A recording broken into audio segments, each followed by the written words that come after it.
আগে এটা হইছে না। আচ্ছা, এটা আপনারা গাড়িটা কোন জায়গাতে রাখেন? ওই মধ্যে মঞ্জুরের পাম্পে। তেল কত রকম নিছে চুরি করে? তেল সবটি গাড়ি মিলিয়ে প্রায় 80-90 হাজার টাকার তেল নিতে গিয়া এই কয়েকদিনের মধ্যে। কয়টা গাড়ি? গাড়ি 9টা গাড়ি নিতে। আপনার নিজের গাড়ি নেই? না না, আমরা তো ড্রাইভার, মালিক আছে, মালিকের টাকা আমরা গাড়ি থেকে কাটিয়ে রাখি দিই। এই তেলের টাকা। তো এখানে যে রাখেন, মানে এখানে কোনো টাকা উকা কিছু দেওয়া লাগে না, এমনি রাখেন না? তো এখন আপনারা কিতা চান? এখন আমরা এটা সুষ্ঠু বিচার, সুস্থ বিচার চাই।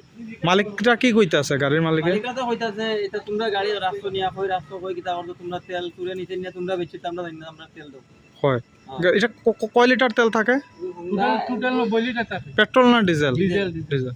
আপনারা বাড়ি কোনানে? সাইনের বাড়ি ভগবান, বাড়ি ভগবান, বাড়ি ওই শুনতে হয়। বিভিন্ন জায়গার আছে না? কয়টা গাড়ি চুরি হয়েছে কইছেন? 9টা গাড়ি চুরি হয়েছে। কালকে রাত্রে হয়েছে না? কালকে রাত্রে ওই গাড়িটা রইছে, ওই দেখুন গ্লাস গ্লাস ভাঙিয়ে ফেলে লইয়া গেছে গাড়ি লাগে এইদিকে। গাড়িটা পর্যন্ত তার ক্যামেরা উঠে না, মানুষ তো উঠতো করে। আচ্ছা, কি গাড়িটা ঢুকছে, গাড়িটা